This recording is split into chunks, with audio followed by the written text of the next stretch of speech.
নমস্কার বন্ধুরা, আমি মৃণাল। আশা করি আপনারা সবাই খুব ভালো আছেন। আমি একটি ক্রুজ শিপে চাকরি করি এবং এই মুহূর্তে আমি আপনাদের নিয়ে যেতে চলেছি আমার একটি আনফরগেটেবল এক্সপিরিয়েন্সে, সাউথ আফ্রিকার বিউটিফুল সিটি কেপ টাউনে। ওয়ার্ল্ড ক্রুজের অংশ হিসেবে আমি অস্ট্রেলিয়া আর নিউজিল্যান্ড ঘুরে এসেছি এবং ঠিক তারপরে পৌঁছেছি অসাধারণ জায়গায় কেপ টাউন। আজকের এই ভিডিওটা হবে একটা ডিটেল জার্নি, ক্রুজ টার্মিনাল থেকে শুরু করে table mountain, local culture, Victoria and Alfred waterfront, swing bridge, sculptures, handicraft, সব কিছু নিয়ে। সো রিল্যাক্স এবং এই সিনেম্যাটিক ট্রাভেল স্টোরিটা উপভোগ করুন। আশা করি আপনাদের পা রাখলেই যে জিনিসটা আপনার নজর কাড়বে তা হলো টেবিল মাউন্টেন। কেপ টাউনের সবচেয়ে আইকনিক অ্যাট্রাকশন হলো এই টেবিল মাউন্টেন। কেন বলা হয় জানেন? এই পাহাড়ের চূড়াটা সাধারণ পাহাড়ের মতো পয়েন্টেড নয় বা ছুঁচালো নয়, বরং একদম সমতল, জাস্ট একটা টেবিলের মতো। প্রায় 3 কিলোমিটার জুড়ে এই ফ্ল্যাট টপ বিস্তৃত। সায়েন্টিফিক এক্সপ্লেনেশন বললে মিলিয়নস অফ ইয়ার্স ধরে ক্ষয়ের ফলে এই আকৃতি তৈরি হয়েছে। অনেক সময় দেখবেন পাহাড়ের উপর দিয়ে সাদা চাদরের মতো নেমে আসছে। স্থানীয়রা একে বলে টেবিল ক্লথ। আমি যখন পার্সোনালি এটা দেখলাম, অনেস্টলি বলতে গেলে এটা শুধু একটা পাহাড় না, এটা একটা ইমোশন। আমি যখন কেপ টাউন ক্রুজ টার্মিনালে ঢুকছিলাম তখন প্রথম যেটা চোখে পড়ে সেটা হলো সিটি আর নেচারের পারফেক্ট ব্লেন্ড। একদিকে ওসিয়ান আর অন্যদিকে পাহাড়। খুব কম জায়গায় এরকম দেখতে পাওয়া যায়।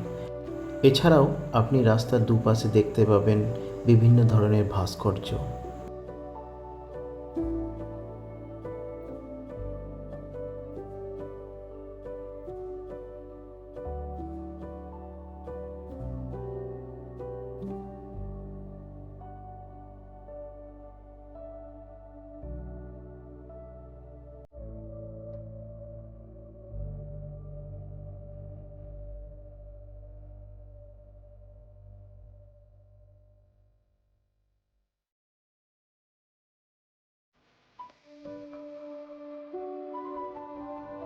এই পোর্টটা খুব অর্গানাইজড এবং ট্যুরিস্ট ফ্রেন্ডলি, আর জাহাজ থেকে বাইরে বেরোতেই আপনি বুঝতে পারবেন এই শহরটা কত lively.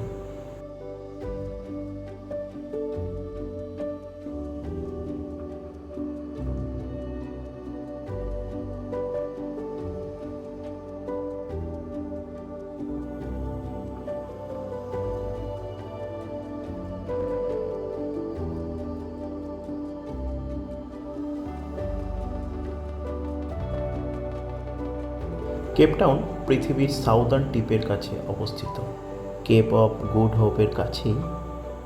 Cape of good hope হলো পৃথিবীর অন্যতম বিখ্যাত ভৌগোলিক স্থান, যা কেপ টাউন শহরের কাছাকাছি অবস্থিত।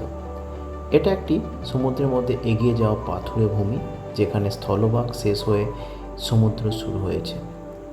প্রাচীনকালে ইউরোপ থেকে এশিয়া যাওয়ার পথে জাহাজগুলোর জন্য এটা ছিল খুব গুরুত্বপূর্ণ একটা জায়গা। এই জায়গাটি আটলান্টিক ওশিয়ান এবং ইন্ডিয়ান ওশিয়ানের মিলনস্থলের কাছাকাছি। কেপ অফ গুড হোপ হলো এমন একটা ঐতিহাসিক এবং সুন্দর জায়গা যা একসময় বিশ্বজুড়ে নাবিকদের পথ দেখাতো, আর এখন পর্যটকদের জন্য এক অসাধারণ অভিজ্ঞতা। জিওগ্রাফিক্যালি এটা একটা very strategic location, historical trade রুটের জন্য খুব ইম্পর্টেন্ট ছিল। আজও এই গ্লোবাল শিপিং রুটের জন্য একটা মেজর হাব।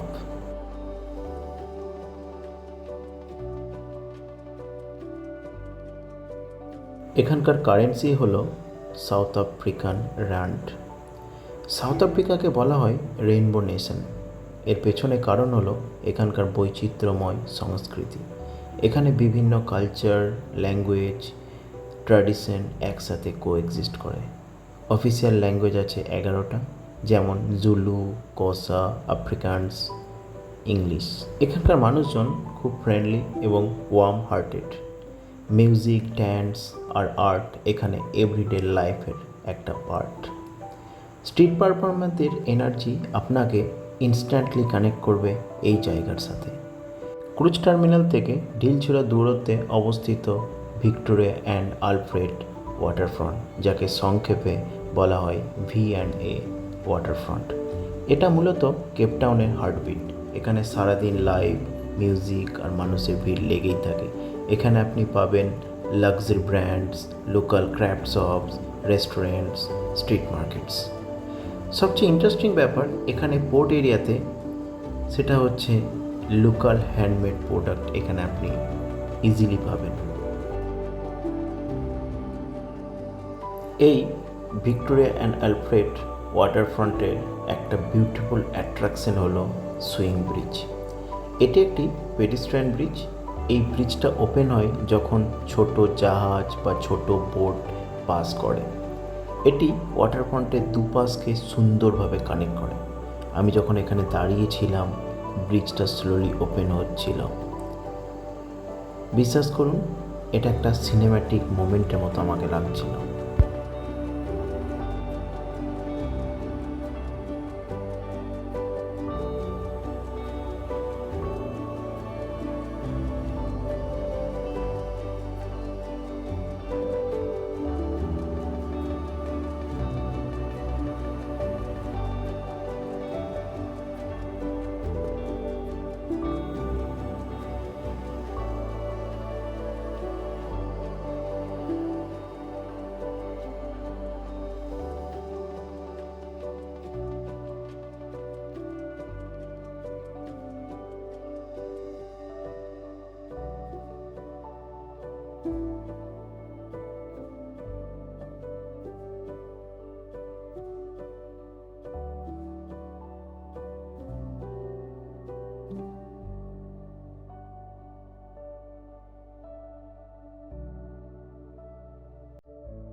সত্যি কথা বলতে কি, এখানে আর্টওয়ার্ক এবং আশপাশের এলাকায় ছড়িয়ে থাকা ভাস্কর্যগুলো দেখে আমি জাস্ট অবাক হয়ে গেছি।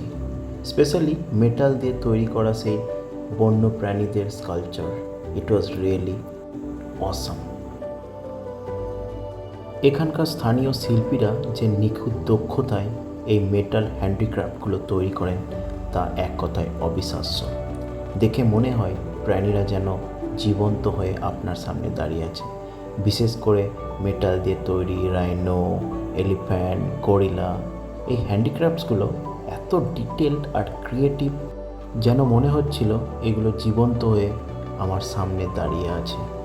এখানকার স্থানীয় শিল্পীরা স্ক্র্যাপ মেটাল ব্যবহার করে এমন মাস্টারপিস তৈরি করে যা সত্যি ইন্সপায়ার করে সবাইকে।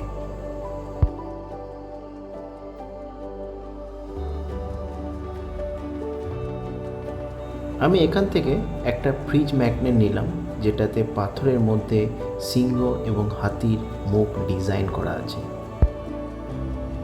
আমার কাছে কেপটাউন শুধু একটা ট্যুরিস্ট ডেস্টিনেশন না, এটা একটা এক্সপিরিয়েন্স, একটা ফিলিং। ক্রুজ লাইফে আমি অনেক জায়গা দেখেছি, কিন্তু কেপটাউন আমার কাছে স্পেশাল হয়ে থাকবে। নেচার, কালচার, আর্ট, সব কিছুর perfect combination.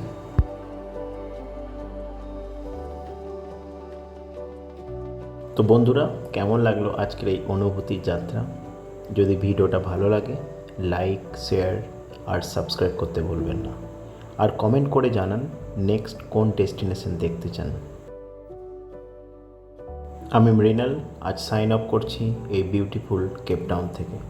C you in the next journey, next port, next country. Thank you.